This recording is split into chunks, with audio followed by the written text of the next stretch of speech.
Today topic is C++ variable scope. आइए समझते हैं. Know that you understand how function work. दोस्तों इससे इससे पिछले हमने कई सारी वीडियोस हम बनाए हैं वो फंक्शन के ऊपर था और हम जो है फंक्शन के बारे में समझ चुके हैं.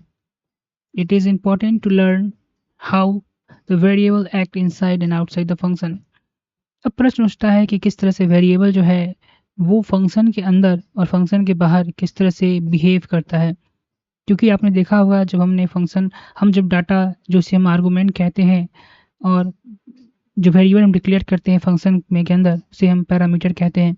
वहाँ पर देखे थे हमने हमने देखा था कि वेरिएबल हम डिक्लेयर करते थे तो किस तरह से फंक्शन के अंदर वही वेरिएबल काम कर रहा है और किस तरह फंक्शन के अंदर वो डाटा मैनिपुलेट होगा या चेंज होगा ये क्या होगा. आइए इस टॉपिक में हम यही सभी जानेंगे. In C++, variables are only accessible inside the region they created. This is called scope. दोस्तों C++ के अंदर वेरिएबल जो है केवल जो है वहीं पर एक्सेस किए जा सकते हैं जहां पर उनको डिक्लेयर या क्रिएट किया जाता है. उसी को हम लोग स्कोप कहते हैं. स्कोप में देखेंगे तो लोकल वेरिएबल क्या होता है. लोकल स्कोप क्या होता है. The variable created inside the function belong to the local scope. जो वेरिएबल ठीक है फंक्शन के अंदर क्रिएट किए जाते हैं. वेरिएबल क्रिएटेड वेरिएबल जो क्रिएट हो कहाँ इनसाइड द फंक्शन वो local scope of that function. Variable created inside a function belong to the local scope of that function. जो वेरिएबल फंक्शन के अंदर क्रिएट किए जाते हैं उसको हम लोग जो है वो किससे बिलोंग करते हैं लोकल स्कोप फंक्शन से. ठीक है. Can only B use inside the function और केवल फंक्शन के अंदर ही उनका यूज किया जा सकता है. जैसे यहाँ पर एग्जांपल आप देखेंगे तो void function local function that belong to the function int 5 और देखिए यहाँ पर अपने वाइड टाइप वाइड यहाँ दिखा रहा है कि फंक्शन जो है इसका कोई रिटर्न टाइप नहीं है सिर्फ एग्जीक्यूशन करेगा. और यहाँ पर ये फंक्शन का नाम है और ये पैरेंथेसिस हमने डिक्लेयर किया है.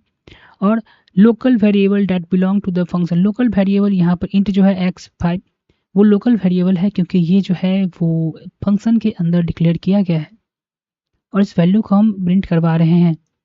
जैसे हम फंक्शन को कॉल करेंगे ये 5 जो है यहाँ पर आपको आउटपुट के रूप में शो कर देगा.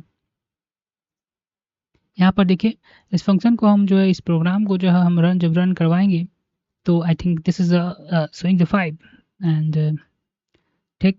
अब आते हैं फिर टॉपिक पे. अब local variables can not B use outside the function. जो लोकल वेरिएबल जो फंक्शन के अंदर हम डिक्लेयर किया हमने फंक्शन के अंदर जो वेरिएबल डिक्लेयर किया है वो तो लोकल वेरिएबल हो गया.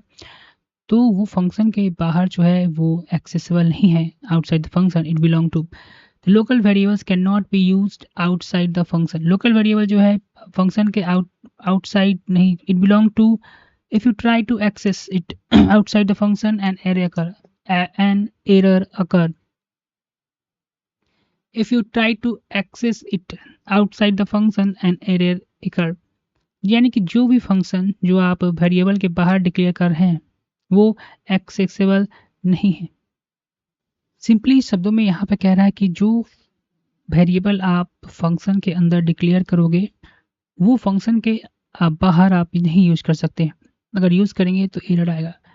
जैसे यहाँ पर देखिए हमने लोकल वेरिएबल फंक्शन के अंदर डिक्लेयर करके रखा है और इसको फंक्शन के बाहर हम आउटपुट करवाएंगे. जब तुम इसे रन करवाओगे तो यहाँ पर एरर जो है दोस्तों जनरेट होगा.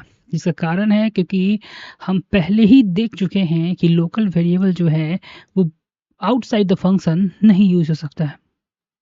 दूसरी तरफ जब हम आगे बढ़ते हैं तो हमें एक नया टॉपिक मिलता है जिसका नाम है ग्लोबल स्कोप. अब ये क्या होता है. Variable created outside of a function. जो वेरिएबल हम फंक्शन के आउटसाइड क्रिएट करते हैं उसको हम ग्लोबल वेरिएबल कहते हैं and belong to global scope. और ये जो है ग्लोबल स्कोप से संबंध रखता है. Global variables are available from within any scope global and local. Globals variable जो है यानी कि यूज करने के लिए अवेलेबल रहेगा विथ इन स्कोप, विथ इन मतलब स्कोप के अंदर की बात किया जाए, ग्लोबली बात किया जाए या लोकली बात किया जाए। एक एग्जाम्पल की मदद से हम जो हैं इसे समझने की कोशिश करते हैं। Variable create outside the function is a global. जो वेरिएबल फंक्शन के बाहर बाहर कहने का मतलब जो फंक्शन के बाहर डिक्लेयर किया जाए उसे हम ग्लोबल फंक्शन कहते हैं। And can there be use any one, और उसे कोई भी एक्सेस कर सकता है। जैसे देखिए इंट मेन भी हमारा, ये मेन इंट मेन जो है वो भी हमारा एक फंक्शन है, और वाइड भी जो है, वाइड माई फंक्शन भी फंक्शन है। तो बोल रहा है फंक्शन के बाहर, तो ये दोनों फंक्शन के बाहर हमने एक वेरिएबल क्रिएट किया है इंट टाइप का, जिसमें हमने 5 एज अ वैल्यू असाइन किया है, जिसे हम लोग ग्लोबल वेरिएबल कहते हैं। समझ में आया? We can also use X here, जहाँ ओके। अब जब आप इसे प्रिंट करवाइएगा, ठीक है, तो आपको 5 यहाँ प्रिंट आउट में दिखेगा। साथ ही साथ अगर ऊपर आपने थोड़ा भी ध्यान दिया होगा तो हम जो है माई फंक्शन को कॉल करवा रहे हैं, और माई फंक्शन को जैसे हम कॉल करवाएंगे तो ये फंक्शन माई फंक्शन जो है इस वेरिएबल एक्स को भी एक्सेस कर रहा है। अगर इसे रन करवाया जाए, इसे अगर रन करवाया जाए तो आउटपुट में दो चीज़ें आपको दिखाई देंगी। पहला माई फंक्शन और दूसरा सी आउट एक्सिन, जो कि ये रहा दोस्तों। ठीक है, दो फंक्शन यहाँ पर है 5 और 5, दो वेरिएबल्स यहाँ पर दो, माफ़ कीजिएगा, ग्लोबल यहाँ पर इस एग्जाम्पल जो है वो समझा रहा है कि किसी भी वेरिएबल को अगर हम ग्लोबली डिक्लेयर करते हैं, ग्लोबली करने यानी कि फंक्शन के आउटपुट, ये भी हमारा एक फंक्शन ही होता है दोस्तों, और ये भी हमारा एक फंक्शन ही है। इस चीज़ के ऊपर हमने ग्लोबली डिक्लेयर किया है, तो उसको ये फंक्शन और ये फंक्शन दोनों एक्सेस कर रहा है। और एग्जांपल कैसे है, देखिए यहाँ पर हमने इसी एक्स को यहाँ पर हमने आउटपुट करवाया है, जो कि 5 यहाँ पर आउटपुट में आपको दिख रहा है। साथ ही साथ यहाँ पर इसको हमने कॉल करवाया था, तो यहाँ आउटपुट में 5 दिख रहा है। उसके अलावा आप देखेंगे सी आउट की मदद से इसी फंक्शन को, इसी वेरिएबल को हम इस फंक्शन के अंदर भी एक्सेस कर रहे हैं। नेमिंग द वेरिएबल बड़ा ही अच्छे तरीके से यहाँ समझाने की कोशिश किया गया है। चलिए समझते हैं। If you operate the same variable name inside and outside the function, यानी कि ये कह रहा है कि अगर आप जो है एक ही नाम का वेरिएबल जो है वो ग्लोबली भी डिक्लेयर करें और लोकली भी डिक्लेयर करें, तो सी प्लस प्लस जो है दोनों वेरिएबल को अलग अलग मानता है। एक वेरिएबल को जिस वो ग्लोबल स्कोप यानी आउटसाइड का फंक्शन मानेगा, और दूसरा को लोकल स्कोप यानी इनसाइड द फंक्शन मानेगा। जैसे आप देखोगे ग्लोबली हमने सेम डाटा टाइप का एक्स नाम का एक वेरिएबल डिक्लेयर किया है, और जिसको हमने वैल्यू एक्स के अंदर 5 असाइन किया है।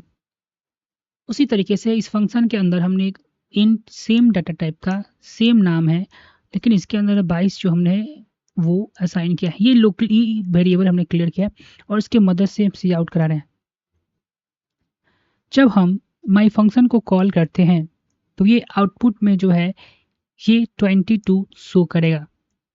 ठीक है, function will print X and then code will print the global X. Function जो है मतलब फंक्शन के अंदर जो हमने लोकल वेरिएबल क्रिएट किया था, उसको ये प्रोग्राम जो है एक्सेस करेगा। ठीक है, लेकिन जब हम इंट मेन के अंदर सी आउट करते हैं तो ये जो है ग्लोबली उस फंक्शन को एक्सेस करेगा। ठीक है, ऐसा क्यों, आइए देखते हैं। However you should avoid using the same variable name for both globally and locally variable as it can lead to error and confusion. ठीक है, ऐसा आप ये प्रोग्राम तो काम कर जाएगा, लेकिन फिर भी जो है वहाँ पे एक कंफ्यूजन या एरर क्रिएट करने की संभावना जो है वो जनरेट करेगा।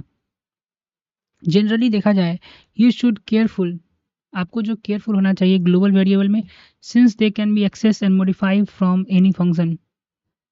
Generally you should careful, generally जो है आपको केयरफुल होना चाहिए ग्लोबल वेरिएबल में, और can be accessed and modify from any function.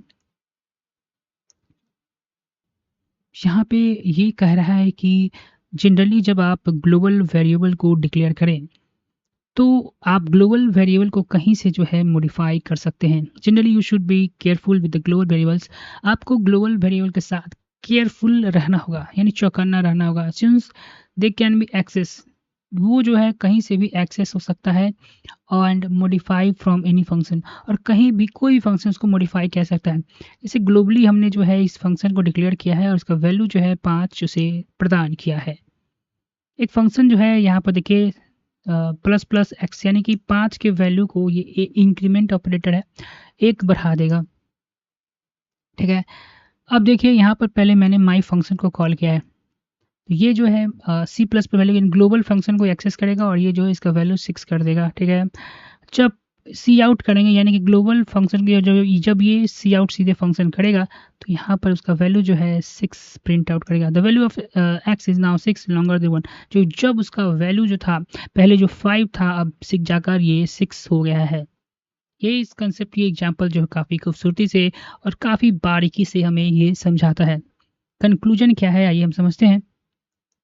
To the sum, use the local variable with the code variable name such as you can. They will make you code easier to maintain and better to understand. To sum up, the use the local variables with the good variables name. तो यहाँ पे एक बड़ा ही खूबसूरत word का जिक्र कर रहा है, टू सम अप, यानी कि सारांश में, यानी कि समरी। आइए देखते हैं क्या है conclusion.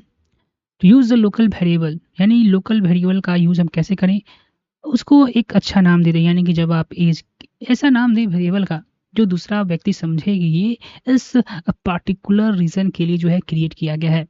As much as you can, जितना हो सके उतना स्पष्ट रूप से वेरिएबल्स का नाम आप चिन्हित करें, यानी कि इंडिकेट करें। This will make you your code easier to maintain and better to understand, जो कि आपके कोड को मेंटेन करने में और दूसरे व्यक्ति या खुद को ही समझने में काफ़ी आसानी हो।